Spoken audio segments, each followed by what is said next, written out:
কোন কারণে আজকে আপনি নাসির উদ্দিনের উপর অত্যাচার চালিয়েছেন, হামলা চালিয়েছেন? কোন কারণে আপনি জবাব দিতে পারবেন? সে কি দেশের নাগরিক না? 56,000 বর্গ মাইলের যেখানে ইচ্ছা সে যেতে পারবে, সংবিধান তাকে অনুমতি দিয়েছে। এই কথা বলছেন এখন। আপনি করছেনটা কি? আমি তো কোরআনের এই আয়াতের ব্যাখ্যা পড়ে দেখতে পাচ্ছি আপনি স্বাভাবিক নেই। আপনাকে শয়তান ওই কাবিলের মতো দখল করে ফেলেছে। এ যখন চেয়ারে থাকে সে তখন গিয়ারে থাকে।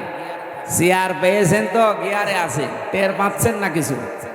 92% মুসলমান যদি আবার 36শে জুলাই তৈরি করা লাগে, আমরা স্পষ্ট ভাষায় তাফসীর মাহফিলের রেকর্ড হয়, তামাম দুনিয়া যাচ্ছে, সবাইকে আহ্বান জানাচ্ছি, আগস্টের 5 তারিখ কিন্তু শেষ হয়ে যায়নি। হ্যাঁ, কথা বলেন না কেন? মে মাস অলরেডি শুরু হয়ে গেছে, সামনে জুন, জুলাই 36, আর মাত্র 1 মাস বাকি আছে।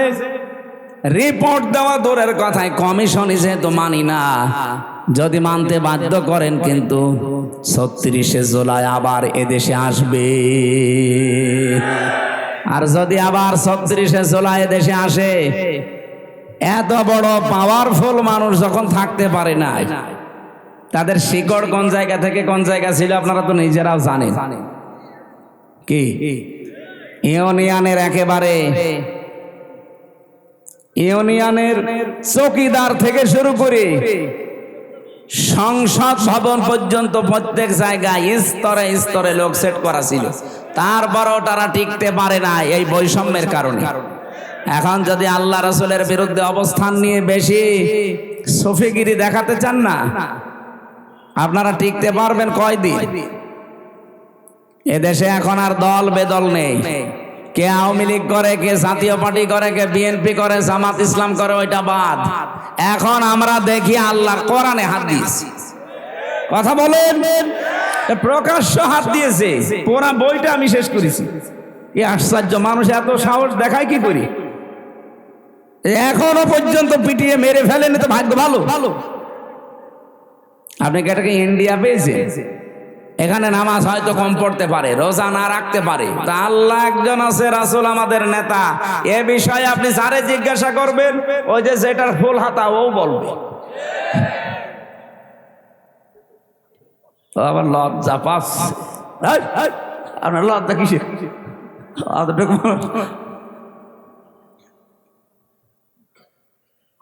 না, আমি হাসির ছলে বলি নাই, বাস্তবতা এইটা আমরা সতর্ক করে দিলাম। এরপরেও যদি কেউ মানতে না চান, নিজের কপালে নিজে আগুন লাগাবেন।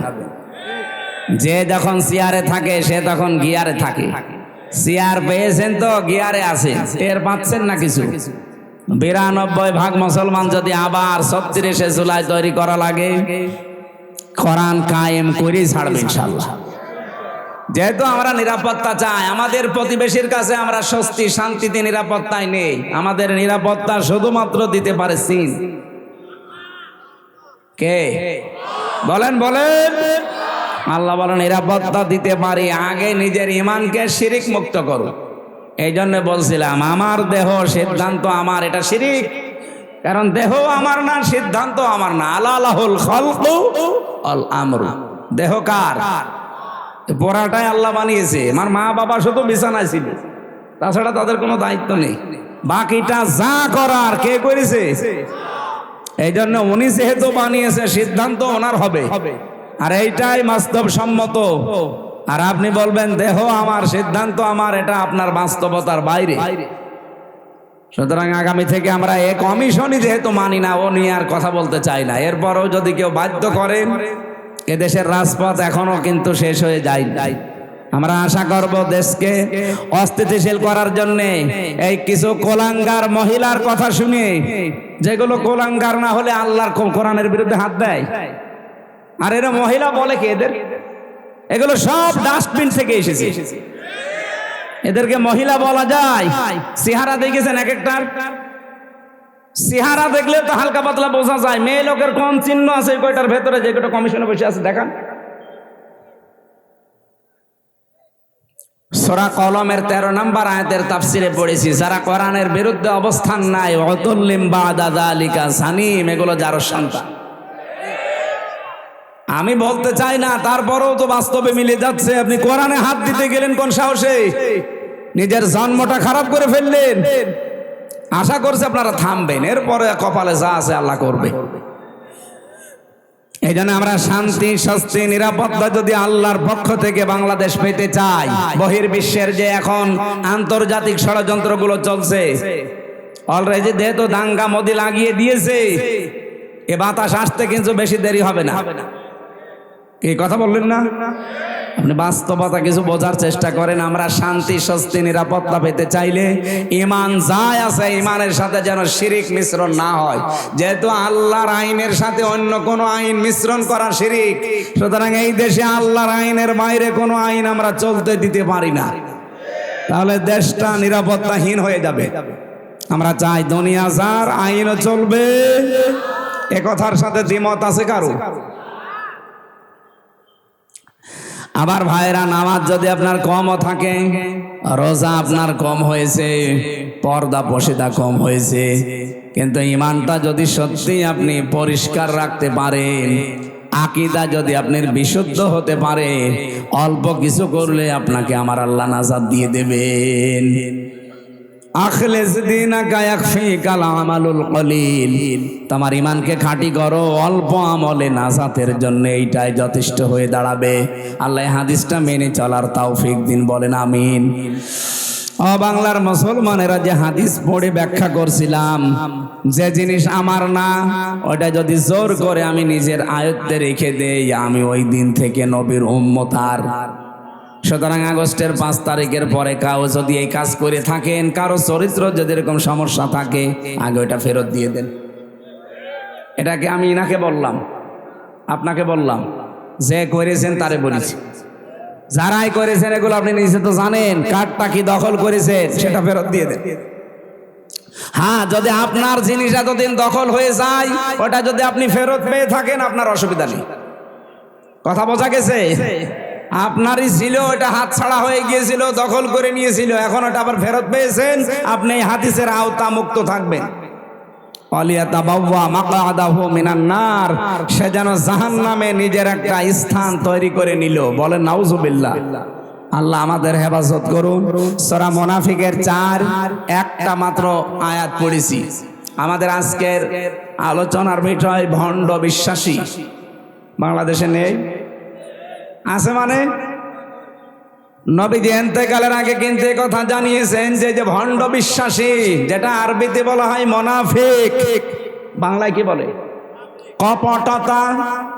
ভণ্ড বিশ্বাসী, লোক দেখানো, এই মানুষগুলো পৃথিবীতে কোনো ইহুদির ভেতরে তৈরি হবে না, খ্রিস্টানের ভেতরে হবে না, মুশরিকদের ভেতরে মুনাফিক তৈরি হবে না।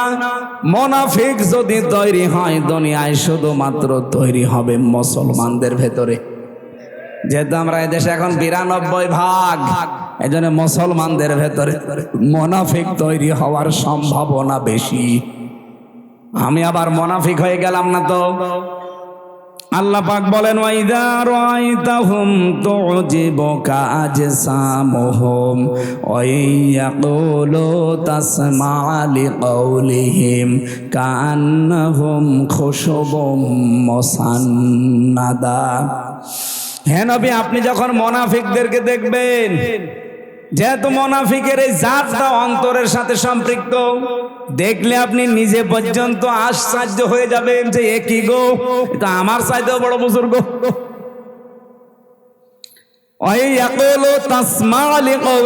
তাদের সাথে যদি আপনি কথা বলেন, যা তাদের কথা যদি আপনি শোনেন, আপনি বিমোহিত হয়ে পড়বেন, আপনি নিজেকে খেয়ে হারিয়ে ফেলবেন যে কি, আমিও তো এত সুন্দর করে ইনিয়ে বিনিয়ে কথা বলতে পারি না।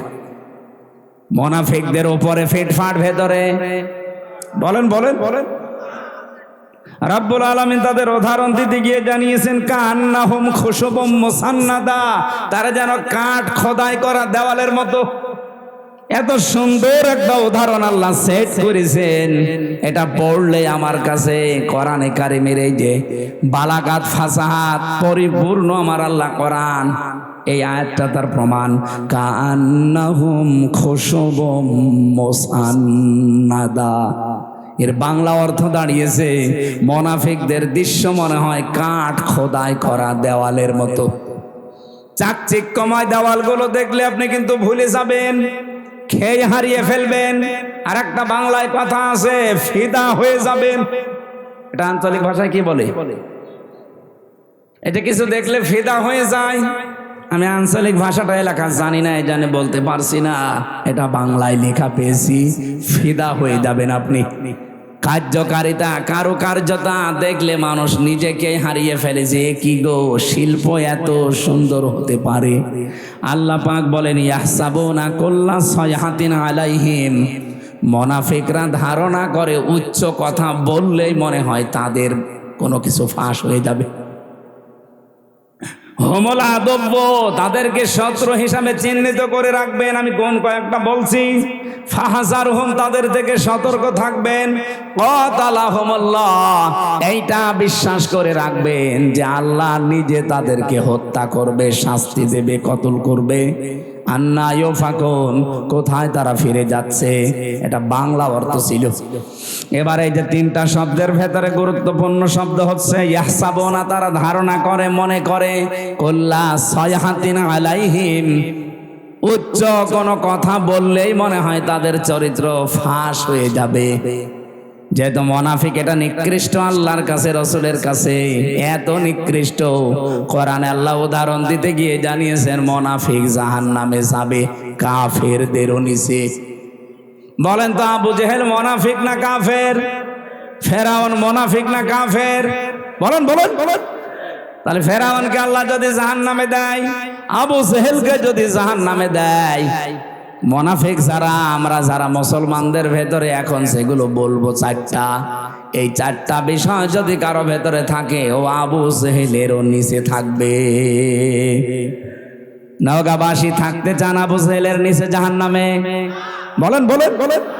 এক নম্বরে কোন হাদিসে আমি সালাসা পেয়েছি, কোন হাদিসে আরবা পেয়েছি।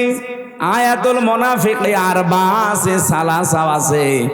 ইজা হাদ্দাসা কাযাবা, কথা বললেই মুনাফিকরা মিথ্যা কথা বলে। দুনিয়ার কথা বলুক আর ধর্মের কথা বলুক, কথা বললেই মিথ্যা কথা বলে। এরকম আলেম দেশে নেই। এই যে আমার ভণ্ড তাহেরি ভাই, কথা বললে হাদিস কোরআনের নাম দিয়ে বলুক আর জেনারেল কথা বলুক, কথা বললেই মিথ্যা কথা বলে। কারণ যেগুলো বানিয়েছে সব মিথ্যা।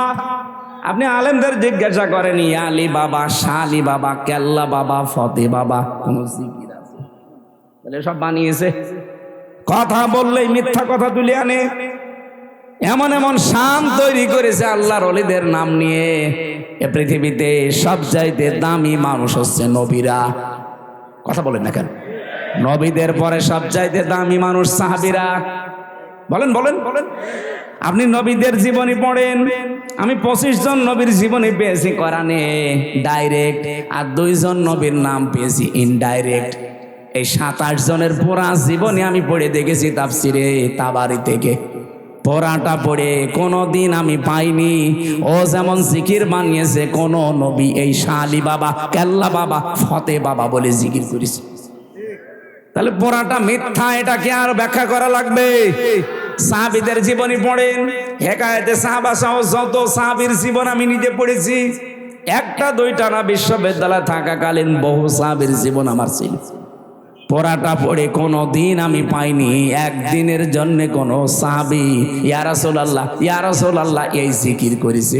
অথচ ওরা নাম দিয়েছে আহলে সুন্নাত ওয়াল জামাত, ওদের নাম দেওয়া দরকার আহলে বেদাত ওয়াল জামাত। সুন্নাতের কোন বালায় ওদের ভেতরে নেই। খালি পাগড়ি মাথায় দিয়ে জব্বা গায়ে দিলে আর বাবড়ি চুল রাখলে সুন্নত হয়? যা যা করছেন সবগুলো মিথ্যার উপরে। কথা বললে যারা মিথ্যা কথা বলেন, ধর্মের কথা বলেন আর জেনারেল কথা বলেন, কথা বললেই জীবনে মিথ্যা ছাড়া কিছুই পাওয়া যাচ্ছে না। অথচ নবীজি বলেন এই পৃথিবীতে সমস্ত পাপের মা হচ্ছে মিথ্যা।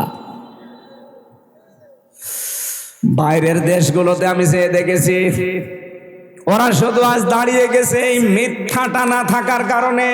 মালয়েশিয়া তো মুসলমান দেশ, তারা 2004 সাল থেকে আজ দাঁড়িয়ে গেছে, আর আমরা 54 বছরও দাঁড়াতে পারি না। আমি মালয়েশিয়া বিশ্ববিদ্যালয় পোড়াটা যখন ঘুরছিলাম 120টা দেশের ছেলেমেয়েরা ওখানে আছে। আমার বিভিন্ন দেশের ছেলে মেয়েদের সাথে আমার পরিচয় হওয়ার পরে ওরা আমারে বলছে, হুজুর এই যে মোবাইলটা, এই রাজশাহী বিশ্ববিদ্যালয় দেখেছেন না, এর চাইতে কমপক্ষে 20 ডবল বড় হবে মালয়েশিয়া বিশ্ববিদ্যালয়। বলছে এই যে মোবাইলটা যদি এখানে পড়ে থাকে, সারা দিন সারা রাত যদি এর পাশ দিয়ে শুধু বাংলাদেশ আর ভারত আর পাকিস্তান এই 3টা দেশের লোক যদি এই রাস্তা দিয়ে না যায়, এই মোবাইল সারা দিন সারা রাত পড়ে থাকবে, কেউ নেবে না। তো বাংলাদেশের লোক আর ভারতের লোক যদি পাশ দিয়ে যায়, ও গায়েব হয়ে যাবে। শুনে কেমন লাগে বলেন তো, যে আমার কথা দিয়ে পাশ দিচ্ছে। ওরা আজ দাঁড়িয়ে গেছে শুধু এইটার কারণে। ওরা সত্যের উপরে যতটুকু আছে তারপরেও তো 100 ভাগ নেই। আমার যতটুকু দেখা, এই 10 দিন আমি ছিলাম, এর আগে একবার গিয়েছিলাম, পড়াটা অবজার্ভ করে আমি যতটুকু পেয়েছি, ওই মানুষগুলো আজ দাঁড়িয়ে যাওয়ার পেছনে হচ্ছে মিথ্যা থেকে ওরা দূরে। মিথ্যা বলতে চায় না, ধোঁকাবাজি করবে, মানে খাদ্যে ভেজাল দেবে, ঔষধ মিশাবে, ফরমালিন দেবে। যদি ধরা পড়ে কোনো বিচার লাগবে না, হিসাব অনেক, সঙ্গে সঙ্গে মেরে ফেলবে। এরকম বাংলাদেশে যে রাজশাহীর বাগমারার একটা ছেলে আছে, আমাদের বিশ্ববিদ্যালয় কুষ্টিয়ার বড় ভাই আব্দুল জব্বার মন্ডল, উনি যতটুকু ক্ষমতা পেয়েছিলেন ম্যাজিস্ট্রেট হিসাবে যা আরম্ভ করেছিলেন, যদি পেছনে ব্যাকআপ থাকতো আর ওইভাবে যদি বাংলাদেশে 100 জন আব্দুল জব্বার তৈরি হইতো, কেউ খাদ্যে ভেজাল দেওয়ার সাহস দেখাতো না। ওদের দেশগুলোতে খাদ্যে ভেজে, সিঙ্গাপুর, মালয়েশিয়া, থাইল্যান্ড, খাদ্যে ভেজাল নেই, এই জন্য শরীরও সুস্থ থাকে। আমি 10 দিনে একটা কাশিও দেইনি, আর বাংলাদেশে এসে আমার 14 বার কাশা লাগতেছে। কারণ এই দেশে খাদ্যে যে ভেজাল, 2 নম্বরে যে জার্ম, যে আকাশে বাতাসে যে পলিউশন, এরপরে যে ধুলাবালিগুলো, ও দেশে একটা খড়কুটা নেই। অথচ বাংলাদেশে যাইতে মালয়েশিয়া প্রায় 5 ডবল বড়। না ভাই, মোনাফিক যদি মোনাফিকি করেন, মুসলমানদের ভেতরে যেহেতু এটা তৈরি হবে, তো এই জন্য আমাদের সাবধান, আমরা যেন মোনাফিকি না করি। 2 নম্বরে ওয়াইদা ওয়াদা আখলাফা, ওয়াদা করলেই তারা খেলাফ করবে। যেহেতু সামনে ওয়াদার একটা মৌসুম আসতেছে, কত মানুষ কত ওয়াদা আপনাকে দেবে, পার হয়ে গেলে পাটনি বাড়ার শালা হয়ে যাবে। ওয়াদা একটাও যারা ঠিক রাখে না। 3 নম্বরে ওয়াইদা তুমিনা খান, যারা আমানত রাখলে খেয়ানত করে। আমানত রাখলে যে খেয়ানত হয়, এটা ওয়াজ করা লাগবে না। 15.5 বছরে দেখে ফেলেছেন দরবেশের মতো মানুষ, এত বড় বড় দাড়ি, যার মাথার চুল থেকে পায়ের স্যান্ডেল পর্যন্ত পুরা সাদা, আর সে নাকি 36,000 কোটি টাকা চুরি করিস। দেশে যদি কোরআনের আইন থাকতো, এই দরবেশের 1 হাত না 2 হাত না, ওরা আরো কিছু জিনিসপত্র কেটে ফেলতো। কত চোর এই দেশে, একটাও থাকতো, এমনি তো পালিয়েছে, যেই কয়টা এখন আছে একটাও থাকতো। হযরত ওমর বলেন, একবার আমি রাষ্ট্রের হিসাব করছিলাম, মোমবাতি ধরিয়ে অথবা শলাকার উপরে জয়তুনের তেল লাগিয়ে আমি একটা হিসাব করলাম।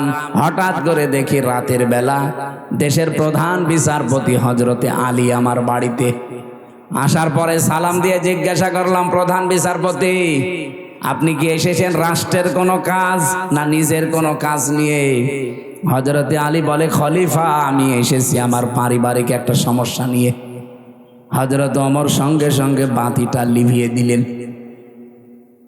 হযরতে আলীর মন খারাপ হয়ে গেল, কি গো, আমি দেশের প্রধান বিচারপতি, আমি এসেছি দেশের প্রধানমন্ত্রীর কাছে, আমারে দেখলে তো আরো আলোক সজ্জা বেশি করবে।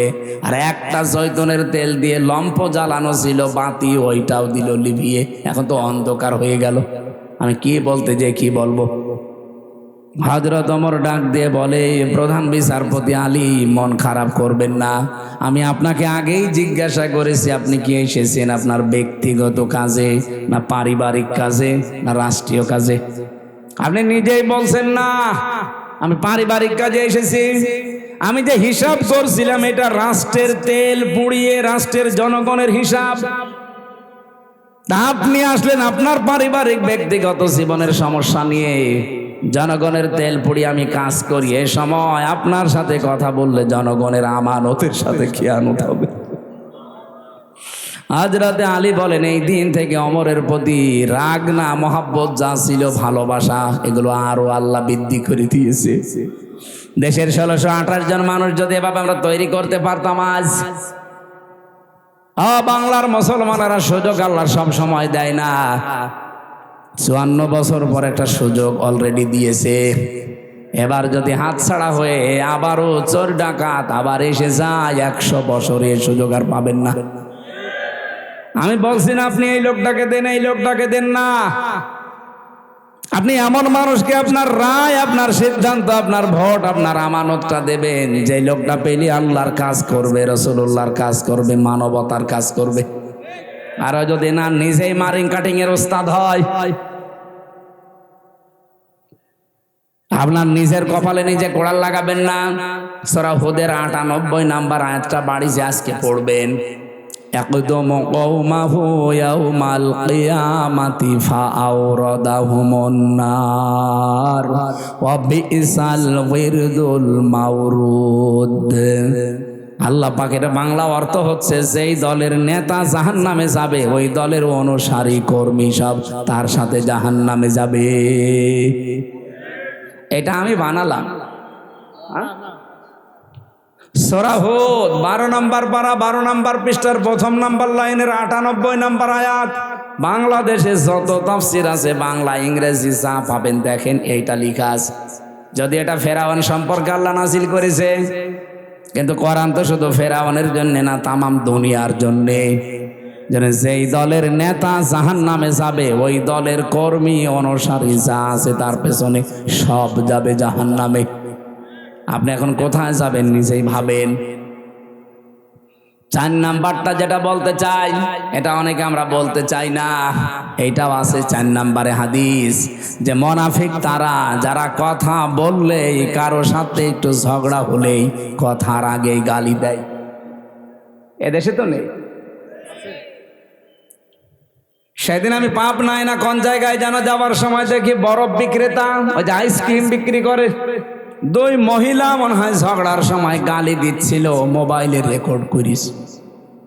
এমন গালি, একবারে 1 থেকে Z পর্যন্ত পুরা গালি, 8-10 মিনিট রেকর্ড করে আবার বরফ বিক্রি করছে ওই মোবাইলের সাথে, কিভাবে মেমোরি কার্ডে সেট করে মাইকে ছেড়ে দিয়েছে। জোরে বাবা, গালি মানুষ এইভাবে দিতে পারে? বুড়ো বুড়ো এরকম মানুষ দেখি, যুবক ছেলে যুবতী মেয়ের সামনে তার মাকে গালি দেয়। এরকম বুড়ো দেশে নেই? আপনি মানুষ? হ্যাঁ, মুরব্বী যারা আছেন, নিজের স্ত্রীকে গালি দেন কারা? হাত তোলেন তো। এই এলাকায় মনে হয় ওয়াজ করা ঠিক হচ্ছে না, কারণ আল্লাহর ওলি বসে আছে। না, গালি দেবেন। সম্মানিত মা বোন যারা এসেছেন, সম্মানিত মা বোনদেরকে বলছি, এদিকে তাকান। আপনি শুধু মনে করেন যে আমি নামাজ পড়ে রোজা রেখে কালো বোরকা পরে জান্নাতে চলে যাব, না। স্বামী যাদের আছে, জায়েজ কথাগুলো মেনে তাদের খুশি রাখবেন, না জায়েজ কথা মানার দরকার নেই। হযরতে খাদিজা জীবনে 1 ওয়াক্ত নামাজ পড়েননি, একটা রোজা রাখেননি, জীবনে একদিনের জন্য পর্দায় ছিলেন না, কারণ এই বিধানগুলো নাযিল হয়েছিল তার ইন্তেকালের পরে। অথচ আল্লাহ তাকে নিজে সালাম দিয়েছে, তাকে এই পৃথিবীতে জান্নাতে ঘর বানিয়ে সুসংবাদ দিয়েছে। একটাই মাত্র কারণ, জীবনে কোনোদিন তিনি একটা দিনের জন্য স্বামীর মনে দুঃখ দেন। এখানে আমরা যারা স্বামী বসে আছি, একেবারে আল্লাহর দিকে তাকিয়ে বুকে হাত দিয়ে বলতে পারবেন যে জীবনে কোনোদিন আমি একদিনেও স্ত্রীর কাছ থেকে কোনোদিন দুঃখ পাইনি? দেখেন, একটা স্বামী হাত তুলতে পারল না। স্টেজে এত বড় বড় হুজুর বসে আছে, কেউ পারছে না। এক মুরব্বী হাত তুলেছে, বউ আছে, থাকতে পারে, আলহামদুলিল্লাহ। ওনার বউ যদি এরকম থেকে থাকে, আলহামদুলিল্লাহ। মা বোন যারা এসেছেন, আপনি চিন্তা করে বলেন, এখানে হাজার হাজার স্বামী একটাও আমরা হাত তুলতে পারলাম না, আমিও পারি নাই। কি করে তুলবো? মিথ্যে কথা বলবো কি করে? পারবো না। এই জন্যে আপনাদেরকে আমি সতর্ক করছি, আপনার আদর্শ যেন খাদিজাতুল কোবরার মতো হয়। শিক্ষা দিতে চাই, যেহেতু রেকর্ড হচ্ছে, এটা জাতির জন্যে বলবো। এটা আমার অন্য দিকে নিয়েছেন না, যে হুজুর যা বলো সব আমার গায়ে লাগে। যেহেতু অবৈধ সুখ ভোগ করলে এক একটার জন্য শাস্তি কয়টা? আরো জোরে। তাহলে এতদিন যারা এগুলো করেছে তাদের এখন শাস্তি আপনি দেখতে পাচ্ছেন। এত কিছু তারা করেছিল, এখন ভোগ করতে পারছে না।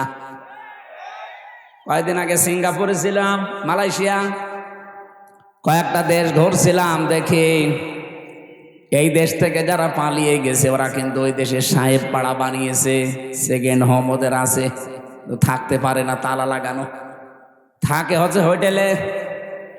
আমি সেই হোটেলে উঠেছিলাম, নিচে নেমে দেখি দুই শয়তান চা খাচ্ছে। কি গো হুজুর, আমরা আগেই পালিয়েছি। আপনি পালাইলেন কেন? আপনার না 620টা বাড়ি।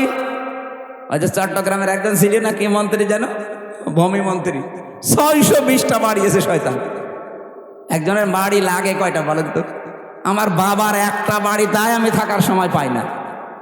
আর শয়তানে 5 বছরে 620টা বাড়ি বানিয়েছে। আমার মনে হয় এই 9 মাস যদি থাকতো ও আরো 200 বাড়ি বানাইতো। বানিয়ে কি করলে? একটাও তো থাকতে পারেন না। এখন এই যে হোটেলে থাকা লাগে, কয়দিন থাকবেন এভাবে? সাহেব পাড়ায় থাকতে পারেন না, হলে থাকবো ওখানে। বাংলাদেশের 20 লাখ মানুষ এই মালয়েশিয়া আছে, আমার পিটিয়ে ভর্তা বানিয়ে ফেলবে। অবৈধ সুখ যারা ভোগ করেছেন, আল্লাহর কসম, এক একটা অবৈধ সুখের জন্য 70টা করে অশান্তি পাবেন দুনিয়া আখিরাত মিলে। এর বাস্তব প্রমাণ আমার কুষ্টিয়ার হানিফ আরিনুর বাড়ি। ওই আগস্টের 5 তারিখে বিকাল বেলা তো একটা নাজিল হয়েছিল আযাব, আবার এই ফেব্রুয়ারির 5 তারিখে আযাবুল বুলডোজার নাজিল হয়েছে, পুরাটা মিশিয়ে দিয়ে। অথচ কি দাপট ছিল দেখেছেন? আগস্টের 5 তারিখের আগ পর্যন্ত দাপট কি গো! ক্ষমতা ভোগ করেছে, কিন্তু ওটা কি বৈধ না অবৈধ? আমরা চাই আপনাদের, আমি হিতাকাঙ্ক্ষী, কে কোন দল করেন এখন আমার সব চিন্তাবাদ, কারণ আমি কোরআনের আলেম। কোরআন যেহেতু সবার, আমিও এখন এক কথা বলেন না কেন? কেউ নিজের দিকে টেনে কথা বলবেন না, আমি সবার জন্য বলছি। যেহেতু অবৈধ সুখ ভোগ করলে কি হয় আমরা এখন হাড়ে হাড়ে টের পাচ্ছি, দেখতেও পাচ্ছি। আগামীতে যারা চেয়ারে বসবেন, এই চেয়ারে কেউ যেন বসে অবৈধ সুখ ভোগ করতে না পারে। আর এর জন্য কি নিয়ম আছে কিছু? এই জন্যই তো ছাত্ররা জীবন দিয়েছে, চেষ্টা যেন অন্তত নিরপেক্ষভাবে মানুষ চেয়ারে বসতে পারে। আপনি যদি এই কাজগুলো না করে আবার বলেন যে চাই, কি চান? নির্বাচন চাই, দিয়ে দিলাম, কি হবে? দিনের ভোট রাতে হবে। আমি যা বলছি যদি একটা কথা মিথ্যা প্রমাণ করতে পারেন, আমি এখনই বন্ধ করে দেব। সংস্কার না করে যদি আপনি আবার এখনই নির্বাচন আজকেই দিয়ে দিন, নির্বাচন হবে কিন্তু 24 সালের মতো। দিনের ভোট রাতে হয়ে যাবে, আমি গ্যারান্টি দিয়ে বলতে পারি। কারণ এই যে বাংলাদেশের যে কয়টা ডিসি, যে কয়টা এসপি, যে কয়টা টিওনো, যে কয়টা ওসি, সেগুলো আছে, শুধু চেয়ার পাল্টিয়েছে। নওগাঁর ডিসি গেছে কুষ্টিয়ায়, কুষ্টিয়ারটা কুমিল্লায়, কুমিল্লারটা চট্টগ্রাম, মাল তো একই আছে, খালি জায়গা পাল্টিয়েছে। ওই মালদের হাতে যদি এখন আপনার দিয়ে দেন, ওরা কি ওই এতদিন 15 বছর যা করেছে ও আল্লাহর ওলিরা তাই করবে? কে কথা বললেন না কেন? এই জন্য জিনিস পাল্টান, সংস্কার তো এমনি বলছে না। সংস্কার মানে এগুলো পাল্টিয়ে দেন। জালেম যারা ছিল, জালেমদের দোসর যারা ছিল, একটাও যেন চেয়ারে না থাকে, সব পাল্টিয়ে নতুন মানুষের জায়গায় দেন। আরো আসতে বলেন। নির্বাচন আমি আজকে বিকাল বেলা দিতে বলছি, দেন। রাত শেষ হলে সকালে দিয়ে দেন, কিন্তু এগুলো পাল্টিয়ে দেন। সত্যি বলছে, এগুলো পাল্টিয়ে না দিলে আল্লাহর কসম যা ছিল আবার তার চাইতে বেশি খারাপ হবে। আর এভাবে যদি কেউ চেয়ারে বসতে পারে, বলেন তো ওইভাবে চেয়ারে বসলে বৈধ না অবৈধ? অবৈধ সুখ পেয়ে আপনি কি করবেন দুনিয়ায়? কয়দিন ভোগ করবেন অবৈধ সুখ? এই পৃথিবীতে অবৈধ সুখ যারা ভোগ করে শান্তি পায়, আল্লাহর কোরআন বলেছে অবশ্যই তাদের দুঃখ কপালে আছে। দুনিয়া আখিরাত মিলে কয়টা? বলেন বলেন। এবার আপনার যা ভালো লাগে আপনি তাই করেন। এ পর্যন্ত বলার পরে যারা না বোঝার ভান করে আছেন, এই এদিকে আসেন। কি দেখছেন কি এখানে? যে যেখানে আছে সেখানে বসে পড়বে। এদিকে তাকান। কি বুঝলেন এই দুইটা আয়াত দ্বারা? আগে শিক্ষা বের করে সামনে যাওয়া লাগবে। এখন থেকে সিদ্ধান্ত নেওয়া লাগবে না যে জীবনে যদি কষ্ট সহ্য করি আল্লাহর জন্য করব, রাসূলুল্লাহর জন্য করব, মানবতার জন্য করব। এই কথা বলেন না কেন? আর সুখ যদি ভোগ করেন অবৈধভাবে, একটা ক্ষতি হবে কয়টা? এরকম পাগলেও চাইবে। এরকম পাগল যদি থাকে নওগাঁয় থাকতে দেবেন না, ওরে পাঠাবেন কোথায়? বলছে পাবনায়। পাগলা গারাদার পাবনায় লাগবে না, নওগাঁয় আর একটা বানানো লাগবে। এক কথা বলে না কেন? এরকম পাগল এখনো দেশে আছে। অবৈধ সুখ। আমরা একটা হাদিস পড়েছিলাম, শুনেছেন না? আপনাদের এদিকে মন নেই। আনা আবি যাররিন রাদিয়াল্লাহু তাআলা আনহু قال قال النبي صلى الله عليه وسلم من ادعى ما ليس له فليس منا وليتبوأ مقعده من النار رواه مسلم।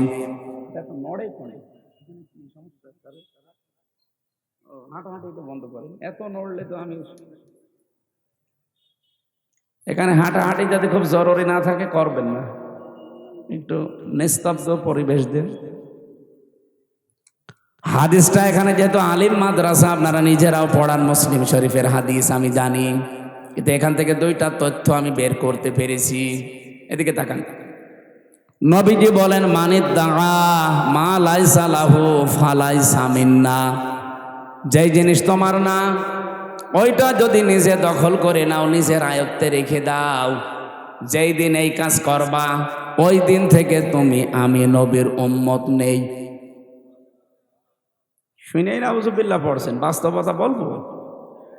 যেই জিনিস আপনার না, ওইটা যদি নিজের আয়ত্তে নিয়ে নেন, যেভাবেই হোক, প্রতারণা করে হোক, সিটারি বাটপারি করে হোক, ধোকাবাজি করে হোক, ছিনতাই করে হোক, ডাকাতি করে হোক, চাঁদাবাজি করে হোক, যেভাবেই হোক, যদি নিজে ওইটা নিজের আয়ত্তে নেন, অথচ জিনিসটা আপনার না, যেই দিন এই কাজ করেছেন ওই দিন থেকে আপনি আর নবীর উম্মতের তালিকায় নেই। নওগাঁবাসী বিবেক দিয়ে বলেন, যদি কেউ নবীর উম্মত না থাকে সে হয় ইহুদি, খ্রিস্টান, মুশরিক, মাজুসি। কথা বলছেন? ৪,৫০০ ধর্মের লোক এখন দুনিয়ায় আছে। আমি বাইরের দেশগুলোতে গিয়ে মিশেছি তাদের সাথে।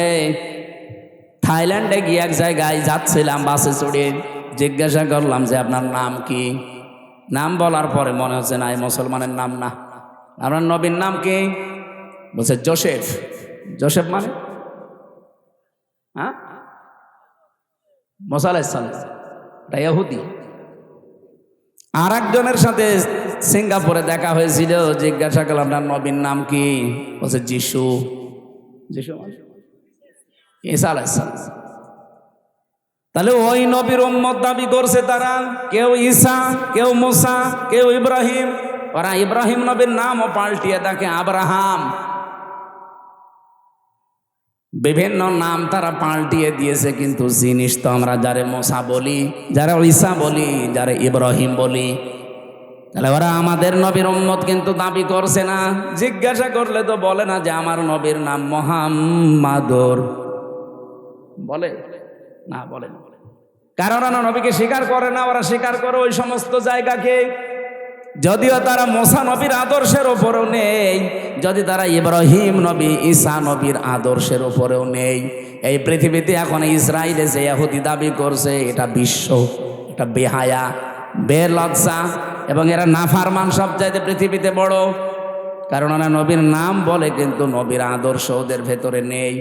ওরা ইহুদিরা মুসা নবীকে বলে আমাদের নবী যোসেফ, কিন্তু কোনোদিন মুসা নবীর আদর্শ ওদের জীবনে আসে। 1940 সালে ওদেরকে থাকতে দিয়েছিল দয়া করে এই ফিলিস্তিনের মানুষগুলো। খালি পায়ে খালি গায়ে সারা দুনিয়া ঘুরছিল, কেউ নেয়নি। দয়া করে মানবিকতার খাতিরে থাকতে দিয়েছিল, আর শয়তানরা এখন তাদেরকে এই দেশ থেকে তাড়িয়ে দিচ্ছে। আল্লাহ ধরে না এবার ধরেছে। ইন্না বাতশা রাব্বিকা লাশাদীদ ইন্নাহু হুয়া ইউবদিউ ওয়া ইউঈদ। আল্লাহ পাক বলেন আমি কিছু বলি না, কাউকে ধরি না, যদি কাউকে একবার ধরি আমি ওরে ছাড়ি না। এই ইসরায়েলে এখন যে দাবানল চলছে, জেরুজালেমের রাস্তা পর্যন্ত বন্ধ আছে 3 দিন। আপনি টের পাচ্ছেন? এতদিন পর্যন্ত এই জালেমদের অত্যাচারে মুসলমানরা বাড়ি ঘর ছেড়ে দিয়ে পালিয়েছে, আর ওরা এখন আল্লাহর গজবে বাড়ি ঘর ছেড়ে পালাচ্ছে।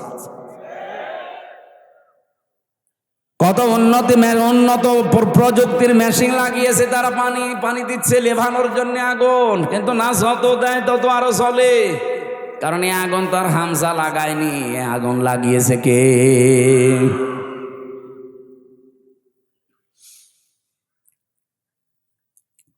ওই জিনিস তো আপনাদের দখলে থাকার কথা ছিল না, আপনারা দখল করে নেন কোন কারণে?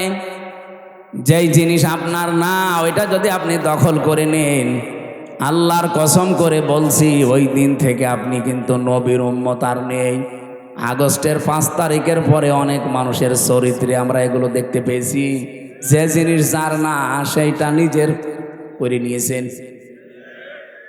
আপনি মনে করছেন কি আপনি নামাজ পড়েন, রোজা রাখেন, আপনি হজ করে এসেছেন, বিশাল পাগড়ি মাথায় দেন, জুব্বা গায়ে দেন, আপনি নবীর উম্মত আছেন? কে বলেছে আপনাকে? আপনি যদি নবীর উম্মত থাকেন এই হাদিসটা না মানার পরেও, তাহলে আব্দুল্লাহ বিন উবায় নবীর উম্মত। কে কথা বললেন এখানে?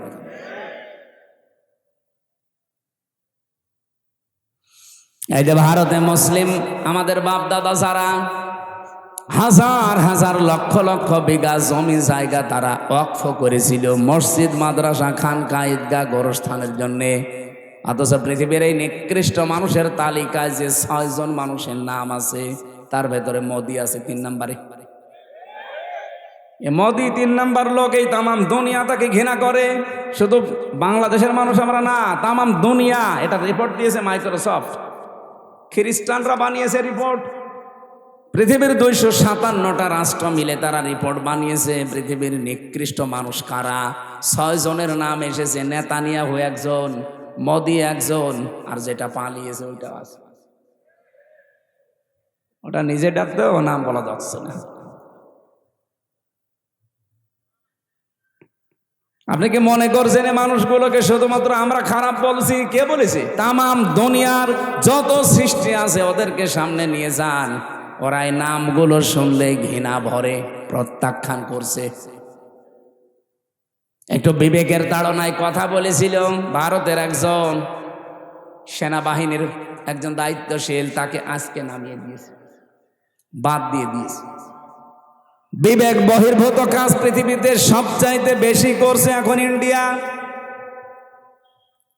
মুসলিমদের এই বিষয়গুলো এখন তারা ওয়াকফ আইন বাতিল করে দিয়ে নতুন করে অবৈধ আইন বানিয়ে এখন মুসলমানদের এই সম্পদগুলো সব নিয়ে নিচ্ছে।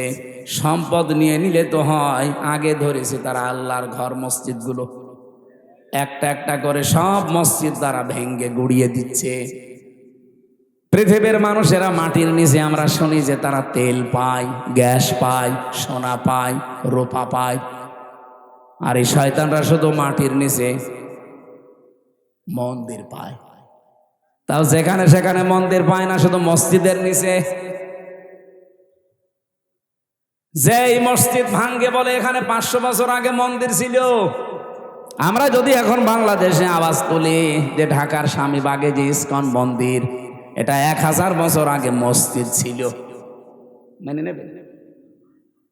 এই জন্য হিন্দু ভাইদেরকে বলবো, আজকে গোবিন্দ পরামানিকের বক্তব্য শুনেছেন, হিন্দু মহাজোটের মহাসচিব তিনি, সভাপতি। এই লোকটা জানাচ্ছে তামাম পৃথিবীর হিন্দুদেরকে আহ্বান জানায়, এই মাতাল মোদিকে আপনারা থামান। কারণ ও শুধু হিন্দুদের জন্য না, তামাম পৃথিবীর মানবতার জন্য আজ ক্যান্সার হয়ে দাঁড়িয়েছে। ওরে যদি না থামানো যায়, পৃথিবীর সামনে কিন্তু বসবাসের অযোগ্য হয়ে যাবে। অলরেডি দাঙ্গা আরম্ভ করে দিয়েছে ভারতে। আরে ভাই, দাঙ্গা ওখানেই থাকবে না, দেখেন 10 দিন পরে ঢুকলো বলে বাংলাদেশে। কারণ আশপাশের কোনো রাষ্ট্র এখন নিরাপদ না। কোন রাষ্ট্রের সাথে এই কোলাঙ্গারদের সম্পর্ক ভালো নেই। ওদের সম্পর্ক ভালো আছে মালদ্বীপের সাথে। যে কয়েকদিন আগে আমার এই হোসাইন মালদ্বীপ শ্রীলঙ্কা ঘুরে আসবে সব। মালদ্বীপের সাথে ওদের সম্পর্ক ভালো নেই, শ্রীলঙ্কার সাথে ভালো নেই, ভুটানের সাথে ভালো নেই, পাকিস্তানের সাথে তো নেই, আফগানিস্তানের সাথেও ভালো নেই, মায়ানমারের সাথে ভালো নেই। আমাদের সাথে ভালো ছিল, ববু নেই, ভালো নেই। ববু চলে যাওয়ার পরে আমরা খুব মুসিবতে আছি। একজন বলছে ঠিক,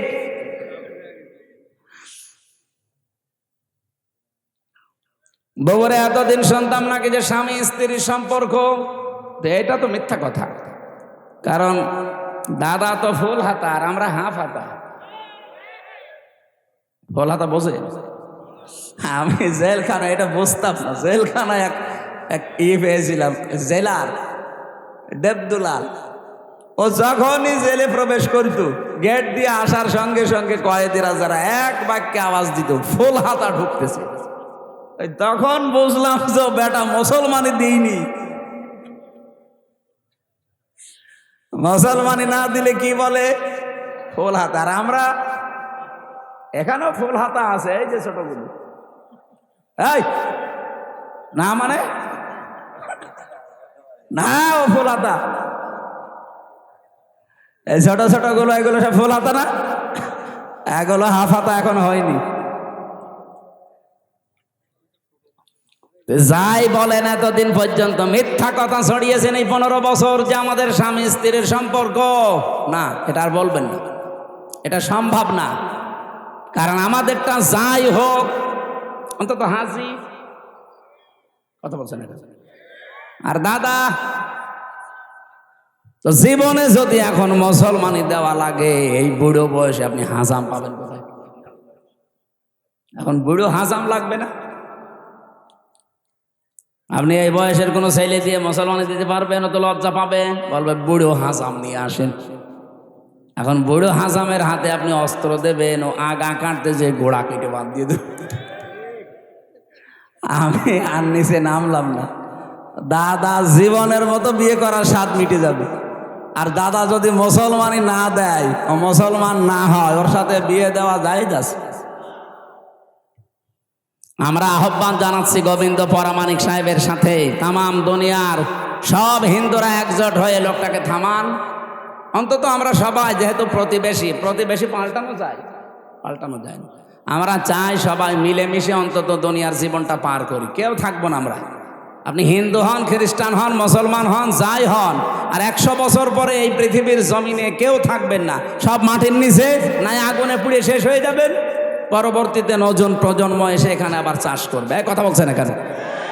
সুতরাং আমরা যেই কয়দিনে আছি, শান্তি, স্বস্তি, নিরাপত্তা নিয়ে থাকতে চাই। কথা বলেন না কেন? আর আমাদের নিরাপত্তা দেওয়ার একচ্ছত্র মালিকানা মোদি, আমেরিকার। কার? আরো জোরে বলেন কার?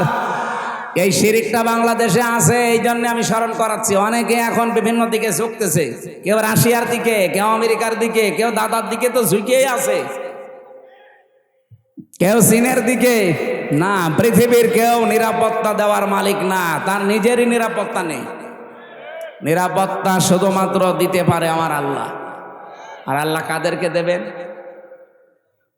কোরআনে কারিমে সূরা আনআম 7 নাম্বার পারা 17 নাম্বার পৃষ্ঠার 1ম নাম্বার লাইনের 82 নাম্বার আয়াতে আছে, আল্লাযীনা আমানু ওয়া লাম ইয়ালবিসু ঈমানাহুম বিযুলমিন উলাইকা লাহুমুল আমনু ওয়া হুম মুহতাদুন। বলেন আল্লাহু আকবার। আল্লাহ পাক বলেন দুনিয়ায় যারা ঈমান আনবে আর ঈমানের সাথে যারা শিরিক জুলুম, এখানে জুলমুন মানে আর শিরকিন, যারা জুলুম এবং শিরিক তাদের ঈমানের সাথে মিশ্রণ করবে না, উলাইকা লাহুমুল আমন, এই মানুষগুলোই আল্লাহর কাছে নিরাপত্তার হকদার। ও বাংলার মুসলমানেরা, আমরা তো আর খ্রিস্টান না, আমরা তো এখানে মুশরিক না, আমরা এখানে 92% মুসলমান। অন্যান্য ইবাদত বন্দেগী কম থাকতে পারে, কিন্তু নামের আগে আমার মোহাম্মদ আছে। 92% মুসলমান আমরা। শান্তি, স্বস্তি, নিরাপত্তা আল্লাহ দেবেন। উলাইকা, আল্লাহ বলেন আঙ্গুল দিয়ে মনে হচ্ছে দেখাচ্ছে, ইসমে ইশারা, উলাইকা লাহুমুল আমন, এই মানুষগুলোই লাহুমুল আমন, এদেরকে আমি আল্লাহ নিরাপত্তা দেব, এরা নিরাপত্তার হকদার। যদি তারা ঈমান আনার পরে ঈমানের সাথে শিরিক আর জুলুম মিশ্রণ না করে। বাংলাদেশে ঈমানদার যারা দাবি করতাম তাদের সাথে শিরিক আছে না নেই? জুলুম আছে না নেই? বলেন বলেন। শিরিক কি, জুলুম কি, এই দুইটা যদি আপনি পরিষ্কার হয়ে যান, ওই দুইটা থেকে নিজেকে মাহফুজ রাখবেন, হেফাজত করবেন। আল্লাহর কসম, দুনিয়ায় কেউ পাশে না থাক, হেফাজত করার দায়িত্ব নিয়ে নেবে কে? এক কথায় বলছি, শিরিক কি? আল্লাহ যেটা পারে ওইটা অন্য কেউ পারে, এই বিশ্বাস করার নাম শিরিক। এক কথা বলছেন একা, আল্লাহ যেটা পারে ওইটা অন্য কেউ, আরো জোরে বলেন। কেউ যদি বিশ্বাস করে থাকেন আপনি শিরিক করছেন, আর শিরিক করলে আপনি আর মানুষ নেই, মুশরিক। আর মুশরিক যারা, তাদের জন্য আল্লাহর শাস্তি হচ্ছে, ইন্নাহু মাইয়ুশরিক বিল্লাহ ফাকাদ হারামাল্লাহু আলাইহিল জান্নাহ ওয়া মাওয়াহুন নার ওয়া মা লিয-যালিমিনা মিন আনসার। সূরা মায়েদা 6 নম্বর পারা 19 নম্বর পৃষ্ঠার 12 নম্বর লাইনে আজটি আছে, কোন মানুষ যদি পৃথিবীতে শিরিক করে, 1 নম্বর শাস্তি, আল্লাহ তাকে জান্নাত হারাম করে দিয়েছে, আর জাহান্নাম তার জন্য আশ্রয় স্থল। বলেন নাউজুবিল্লাহ। আজকে থেকে সিদ্ধান্ত নিয়ে ফেলেন, আল্লাহ যেটা পারে ওটা অন্য কেউ দুনিয়ায় পারে। আরো জোরে বলেন, না পারে না। আমি আজকে একটা শিরিক পেয়েছি, যে বাড়িতে ছিলাম, উনি ওই বিশ্বাসে বলেছে কিনা আমি জানি না, কিন্তু এই বিশ্বাস যদি থাকে আপনি আজকেই পাল্টাবেন। যে আমরা পেছনে বসে আছি, ওনার 2টা ছেলে আছে, আর একটা ছেলে নাকি স্ত্রীর পেটে, ওইটাও সানো করে দেখেছে ছেলে হবে। পানি নিয়ে এসে বলছে, হুজুর এমন পানি পড়বেন যেন মেয়ে হয়। মনে হচ্ছে আমি ডাউনলোড করে দেব। অনেক জ্ঞানী মানুষ, হয়তো এই লাইনের মানুষ না, জেনারেল শিক্ষিত মানুষ, এরকম বহু মানুষকে আমরা এটা পাই, যে মানুষগুলোর বিশ্বাস আল্লাহ যেটা পারে দুনিয়ায় অন্য কেউ এটা পারে। আমার উপরে বিশ্বাস করেছে যে পানি এমন ভাবে পড়বেন যেন এবার আর ছেলে না হয় মেয়ে হয়। পানি পড়া, আপেল পড়া দিয়ে যদি ছেলেকে মেয়ে বানিয়ে দিতে পারতাম, তা আমার ম্যাডামের কি হইতো? এটা তো একটা বললাম, এবার আর একটা বলছি, নাকি বলবো না? কোরআনে কারিমে যে বিধান আল্লাহ দিয়েছেন এ পৃথিবী চালানোর জন্যে, দুনিয়ার মানুষ যদি কেউ নবীকে জিজ্ঞাসা করতো ওই সময়, ইয়াকুলুনা হাল্লানা মিনাল আমরি মিন শাইইন কুল ইন্নাল আমরা কুল্লাহু লিল্লাহ। আল্লাহ পাক এটা সূরা আলে ইমরানে আছে, 4 নাম্বার পারা 9 নাম্বার পৃষ্ঠার 3 নাম্বার লাইনের 154 নাম্বার আয়াতের মাঝের অংশে পাবেন। এটা তাফসিরে ফি জিলালিল কোরআনে সাইয়্যিদ কুতুব এভাবে লিখেছেন। এই ছেলে ওঠাউঠি করেন কেন? বসেন বসেন, ওখানে বসিয়ে দেন।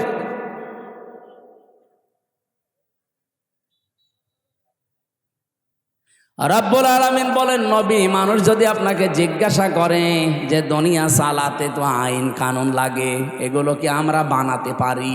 আল্লাহ সাফ জবাব দিয়েছেন, আপনি বলেন না, قل إن الأمر كله لله আইন শুধুমাত্র বানাতে পারে কে? আরো জোরে বলেন। আল্লাহর দেওয়া আইনের পাশাপাশি কেউ যদি আইন বানায় সে শিরিক করছে। কি কথা বলেন? আপনি 318 পৃষ্ঠার এই বইটা পড়েন, এই যে নারী কমিশন বানিয়েছে যেটা, পুরাটা পড়ে দেখেছি আমি। এখানে আমার দৃষ্টিতে প্রত্যেকটা পয়েন্টে তারা ভুল করেছে, আর অধিকাংশগুলো আল্লাহর কোরআনের আয়াতের বিরুদ্ধে লিখেছে। ওরা 3 নাম্বার পয়েন্টে এটা লিখেছে যে দেহ আমার, সিদ্ধান্ত আমার, এটা কোরআনের আয়াতের বিরুদ্ধে। সূরা আরাফ এটা 8 নাম্বার পারা 16 নাম্বার পৃষ্ঠার 12 নাম্বার লাইনের 54 নাম্বার আয়াতে আছে, মাঝের অংশে পাবেন আলা লাহুল খালকু ওয়াল আমরু। আল্লাহ বলেন এ পৃথিবী বানিয়েছি আমি, সিদ্ধান্ত দেবে কে? আর ওরা বলছে দেহ আমার, সিদ্ধান্ত আমার। আরে ভাই, দেহ আপনার মানে? আমার এই যে 33 বছর বয়স, 34 বছর আগে আমির হামজা নামে কোনো অস্তিত্ব ছিল? আসতে বলেন। হালাতা আলাল ইনসান হাইনুম মিনাদ দাহরি লাম ইয়াকুন শাইয়াম মাযকুরা। মানুষের জীবনে কি এমন সময় যায়নি যখন সে উল্লেখ করার মতো কিছু ছিল না? আমি তো 34 বছর আগে আমার বাবার বিয়ে হয়েছে, 35 বছর আগে, 34 বছর আগে অন্তত আমি দুনিয়ায় উল্লেখ করার মতো হামজা ছিলাম না। তে দেহ আমার হয় কি করে? এখন যদি বলেন না আমার মা বাবার, কে বলেছে আপনার মা বাবার? বিজ্ঞানের কাছে জিজ্ঞাসা করছে যে দেহটা কে বানিয়েছে? বিজ্ঞান বলছে বাবার স্ফলিঙ্গ দিয়ে দ্রুত গতিতে যে পানিটা বের হয়ে যায়, এইটা দিয়ে কমপক্ষে 4টা জিনিস তৈরি হয়। যদিও বিজ্ঞান তথ্য দিয়েছে, এটা খ্রিস্টান বিজ্ঞানী, এই খ্রিস্টান জানাচ্ছে যে 4টা জিনিস কমপক্ষে মায়ের ভেতরে 40 দিন যখন পাল্টাতে থাকে, এনা পাক পানিটা দিয়ে আল্লাহ 4টা জিনিস বানায়। ওরা তো আর আল্লাহ বলে স্বীকার করে না, বলে গড। কি বলে? আমি এটা পেয়েছিলাম তামিলনাড়ু এক খ্রিস্টান ডাক্তারের কাছে। উনি বলছিল কম্পিউটারের ভেতরে, ওই যে ভেলোর হাসপাতালে চেন্নাই নিয়ে গিয়েছিলাম আমার ছোট মেয়েটাকে। ওই সময় তো বড় মেয়ে, ওইটাই ছোট ছিল, একটাই ছিল। বলছিল রক্ত, গোশত, চর্বি আর চামড়া, মায়ের রেহেমের ভেতরে যে নাপাক পানিটার থলি আছে, ফিকরারি মাকিন বলা হয় যেটাকে, ওখানে একটা সুরক্ষিত জায়গা, একটা নাপাক পানি আছে। ওই পানির ভেতরে এই পানি যে মিশ হয়, ওটা দিয়ে আল্লাহ আরো 4টা জিনিস বানায়, চুল, রগ, হাড় আর পর্দা। 8টা জিনিস যখন এক হয়, তখন মাটির নির্যাস থেকে যে আমরা বলি যে আল্লাহ মানুষ বানিয়েছে কি দিয়ে? না, সরাসরি মাটি দিয়ে বানিয়েছে আদমকে। আর আমাদেরকে আল্লাহ মাটি দিয়ে বানাননি, তামাম পৃথিবীর সব মানুষকে আল্লাহ বানিয়েছে মাটির নির্যাস দিয়ে। এখন যদি এখানে জিজ্ঞাসা করা হয় খালি আলেমরা বাদ দিয়ে, আমার মনে হয় অধিকাংশ মানুষ বলতেই পারবে না যে মাটি বানিয়েছে কি দিয়ে? মশলা দিয়ে।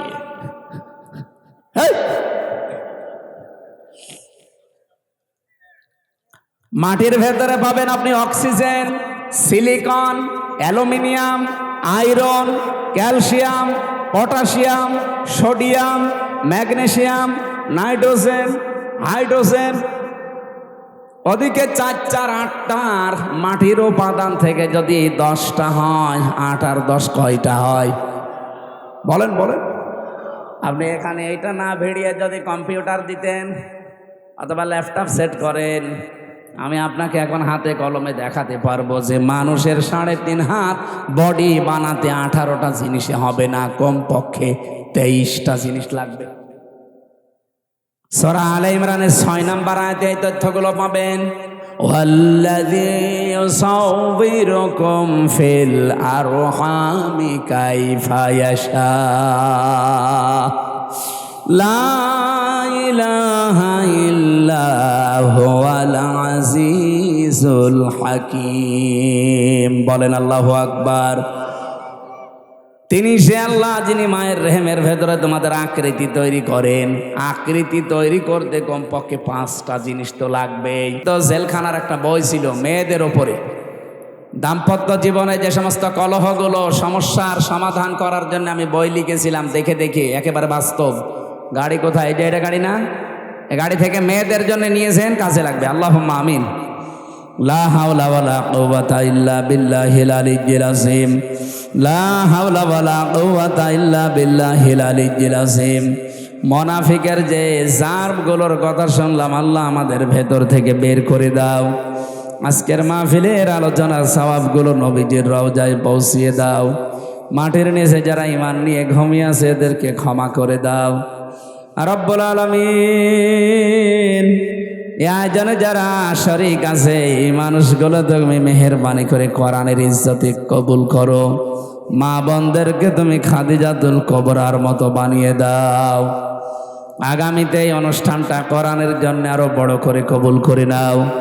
পাড়োইল আলিম মাদ্রাসা আল্লাহ কিয়ামত পর্যন্ত দিনের মার্কাজ হিসাবে কবুল করে নাও। কয়েকদিন পরে আমার একটা অনুষ্ঠান আছে ভারসই, ওখানে কোরআনের কথাগুলো সঠিকভাবে তোমার বান্দা বান্দীদের সামনে বলার তৌফিক আমাকে দিও। এলাকায় মাটির নিচে কত মানুষ ঘুমিয়ে আছে, কোরআনের ইজ্জতে এদের মাফ করে দাও। মাহফিলের সভাপতি আমার বাবুল চৌধুরী ভাইকে মাফ করো। প্রধান অতিথি জনাব আব্দুর রাকিব ভাইকে মাফ করো। বিশেষ অতিথি যত মানুষ আমরা এসেছি জীবনের গুনাহগুলো মাফ করে নেকি বানিয়ে দাও। বারাকাল্লাহু লানা ওয়া লাকুম ফিল কোরআনিল আযীম। আলহামদুলিল্লাহি রাব্বিল আলামিন। আসসালামু আলাইকুম।